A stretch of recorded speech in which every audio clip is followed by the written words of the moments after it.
There's a lot of empty spots in front. Make space for the brothers at the back.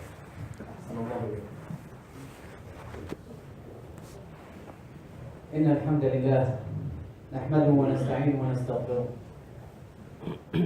ونعوذ بالله من شرور أنفسنا ومن سيئات أعمالنا فإنه من يهده الله فلا مضل له ومن يضلل فلا هادي له وأشهد أن لا إله إلا الله وحده لا شريك له وأشهد أن محمدا عبده ورسوله اللهم صل وسلم على نبينا محمد وعلى آله وأصحابه أجمعين ومن تبعهم بإحسان إلى يوم الدين. يا أيها الذين آمنوا اتقوا الله حق تقاته ولا تموتن إلا وأنتم مسلمون. يا أيها الناس اتقوا ربكم الذي خلقكم من نفس واحدة وخلق منها زوجها وبث منهما رجالا كثيرا ونساء واتقوا الله الذي تساءلون به والأرحام إن الله كان عليكم رقيبا. يا أيها الذين آمنوا اتقوا الله وقولوا قولا سديدا يصلح لكم أعمالكم ويغفر لكم ذنوبكم ومن يطع الله ورسوله فقد فاز فوزا عظيما. أما بعد عباد الله، فإن أحسن الحديث كتاب الله وأحسن الهدي هدي نبينا محمد صلى الله عليه وسلم وشر الأمور محدثاتها وكل محدثة بدعة وكل بدعة ضلالة. I bear witness that there is no true deity worthy of worship except Allah subhanahu wa ta'ala, and that his Prophet Muhammad sallallahu alayhi wa sallam is his final and his last messenger. O you who believe, have taqwa of Allah subhanahu wa ta'ala, and do not die except in a state of submission and a state of Islam to Allah subhanahu wa ta'ala. O you who believe, have taqwa of Allah subhanahu wa ta'ala, and say the truth, say what is correct. If you do so, Allah subhanahu wa ta'ala will rectify and correct your actions. And whoever believes in Allah and His Messenger, then he has already attained the ultimate success. Your brothers and sisters in Islam, the best of speech is the book of Allah subhanahu wa ta'ala, the Quran. And the best of guidance is the guidance of His Messenger Muhammad sallallahu alayhi wa sallam. And the worst of matters are newly innovated matters in this religion.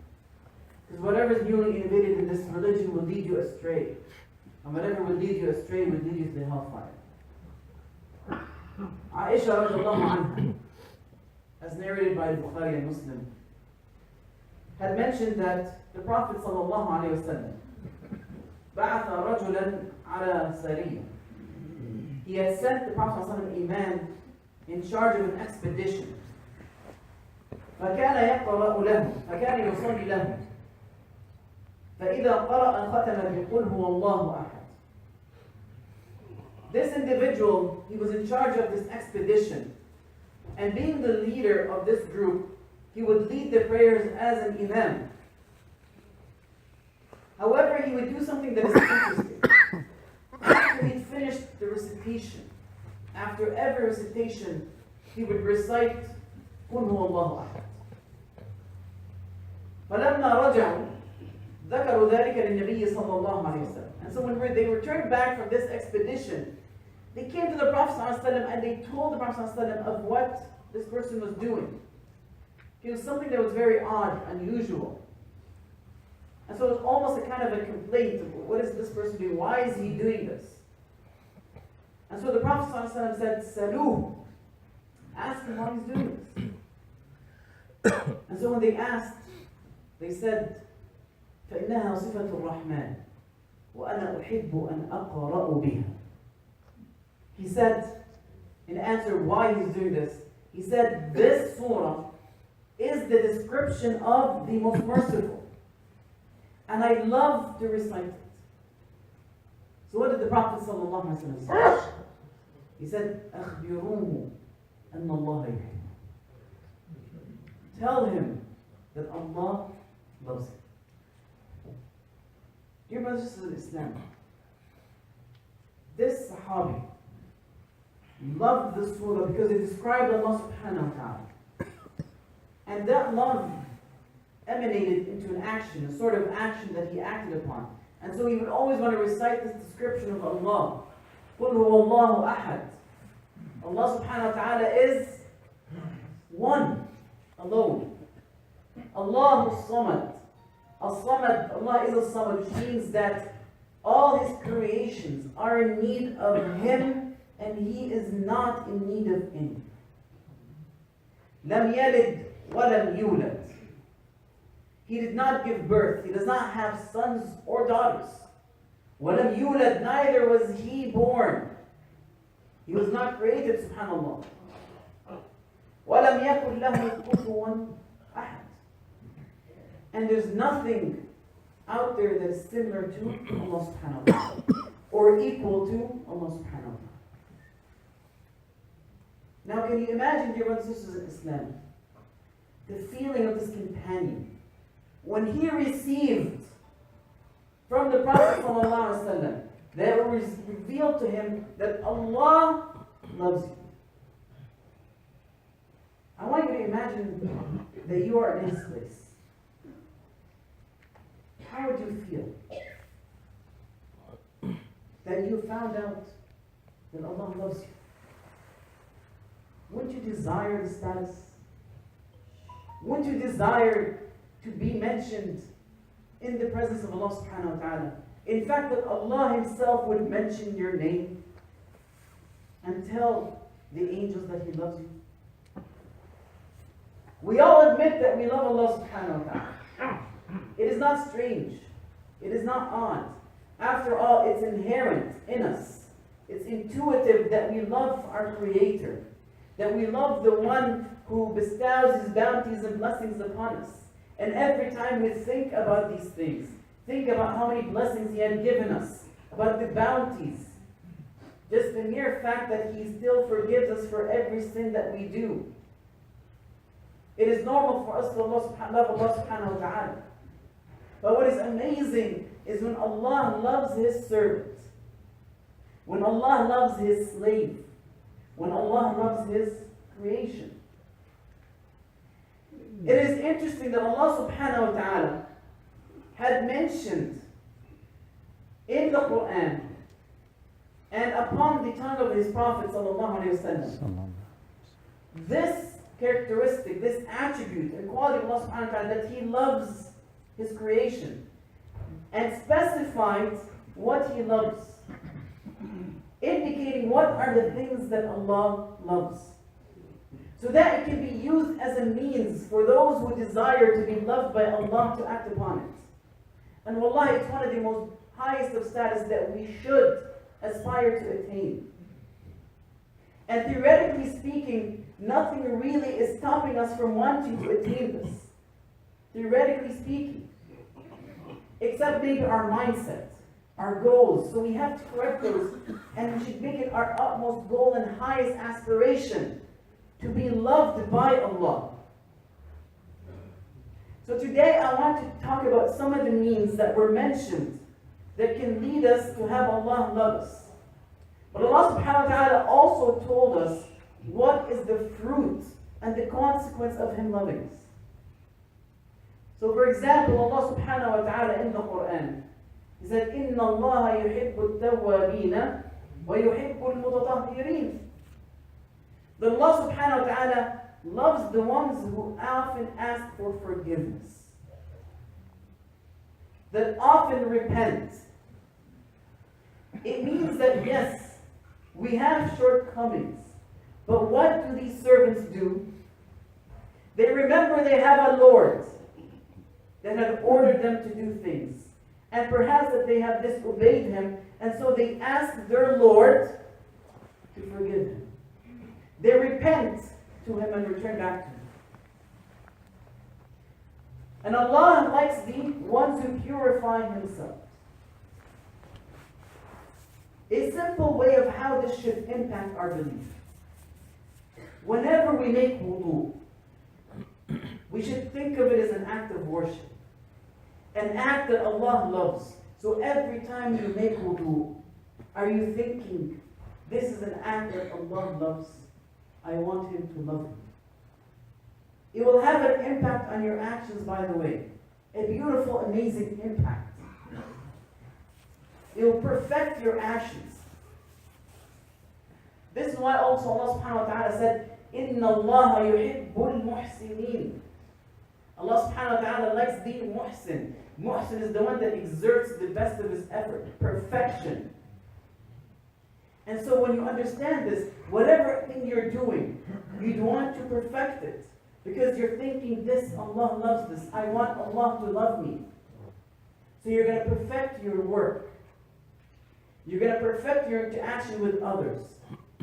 You're going to perfect your prayers. And pray as if Allah sees you. You pray as if you see Allah. If not, then as if Allah is seeing you. This is the impact it has. إِنَّ اللَّهَ يُحِبُّ الْمُقْسِطِينَ. Verily Allah likes the ones who are just.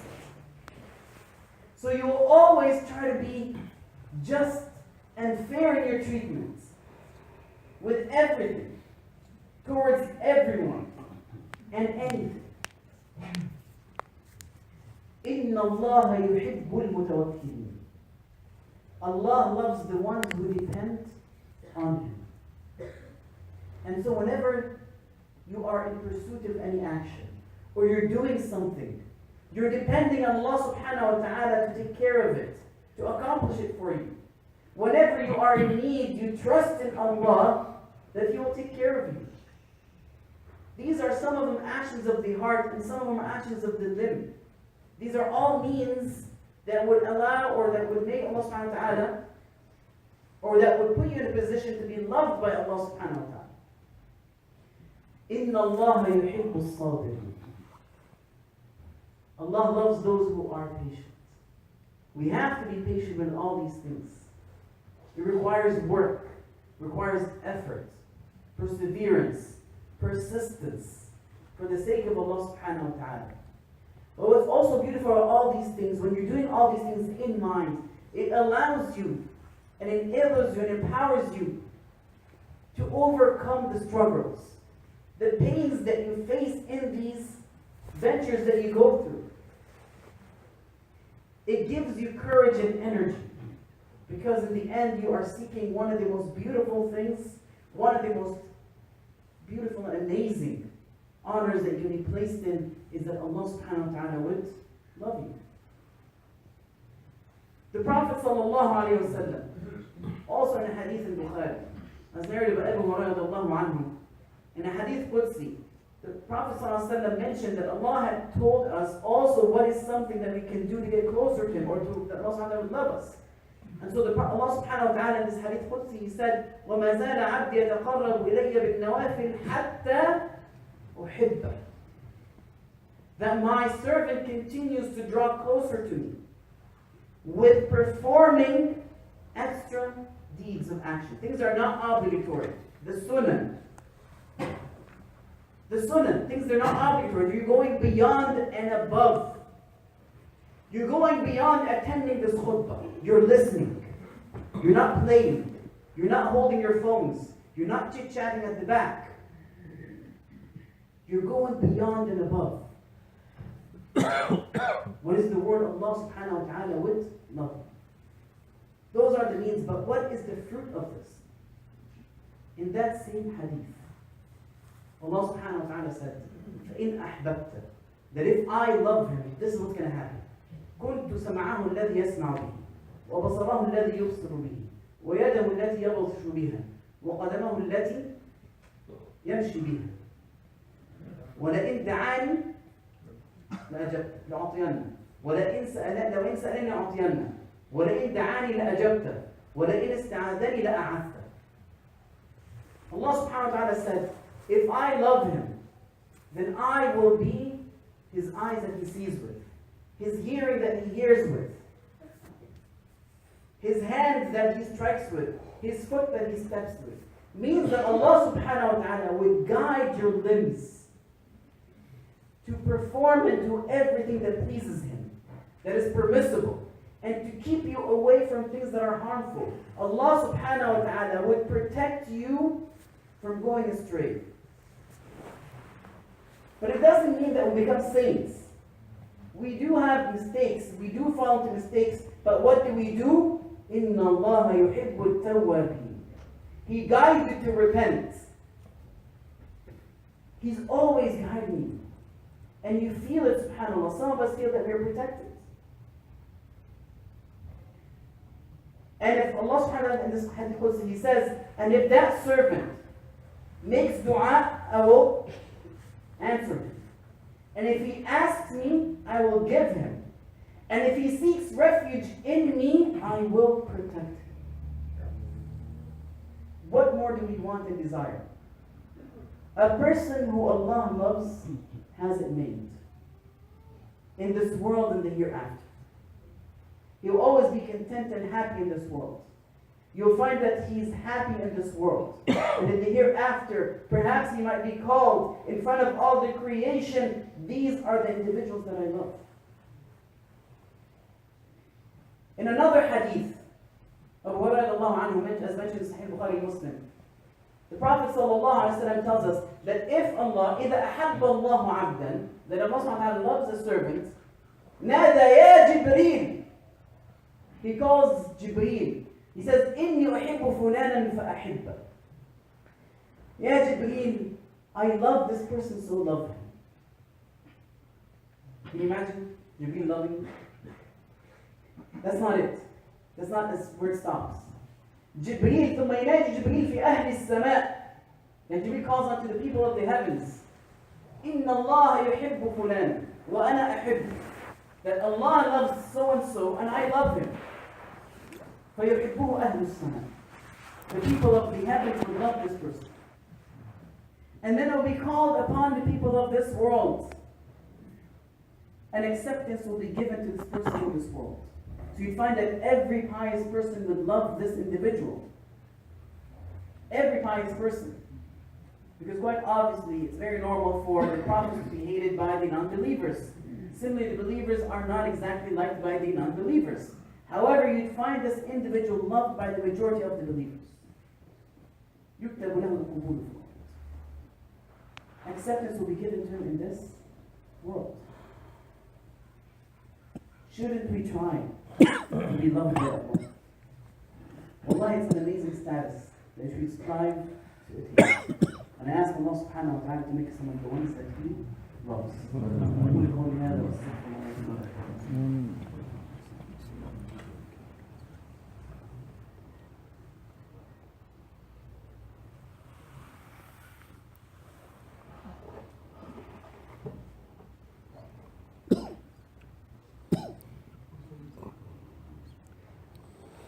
إن الحمد لله حمدا كثيرا طيبا مباركا فيه وأشهد أن لا إله إلا الله وحده لا شريك له وأشهد أن محمدا عبده ورسوله اللهم صل على محمد وعلى آل محمد كما صليت على آل إبراهيم في العالمين إنك حميد مجيد. Now there's one important thing that we also have to bear in mind, and it's intuitive, but the reminder benefits the believers, is that in our road or strive to perform the things that Allah subhanahu wa ta'ala would love us by, we should also be careful and not commit to things that Allah subhanahu wa ta'ala dislikes or hates. It's important. When we try to be just, because Allah loves it, it also means that we should not be unjust or transgressors. Because Allah subhanahu wa ta'ala told us, إِنَّ اللَّهَ لَا يُحِبُّ الظَّالِمِينَ إِنَّ اللَّهَ لَا يُحِبُّ الْمُعْتَدِينَ. Allah subhanahu wa ta'ala does not love the transgressors. Allah does not like the oppressors. It's very normal. It's intuitive. But we should be careful in our actions to eliminate things that Allah does not like and keep and practice things that Allah loves until we reach that status. Among the things that Allah subhanahu wa ta'ala does not like is us going against His attributes and qualities. Meaning that we claim that He is the opposite to His qualities. Remember the beginning of the khutbah, I said Surah Al-Ikhlas, قُلْ هُوَ اللَّهُ أَحَدٌ, that describes Allah subhanahu wa ta'ala. And this person loves the attributes of Allah subhanahu wa ta'ala and he recites it. We should never perform things that are opposite to these attributes or claim things that are opposite to these attributes. The Prophet ﷺ mentioned in a hadith Qudsi narrated by Sahih Bukhari and Muslim. I'll give an example of this. Allah subhanahu wa ta'ala said, كذبني ابن آدم ولم يكن له ذلك وشتمني ولم يكن له ذلك. Allah subhanahu wa ta'ala in this hadith said, the son of Adam, he had called me a liar or accused me of lying, and that is not for him to say such a thing. And he insulted me, and it's not for him to do that. فَأَمَّا تَكْذِيبُهُ إِيَّاي, as for what he had claimed that I'm a liar or accused me of being lying, he said that I would not resurrect him again.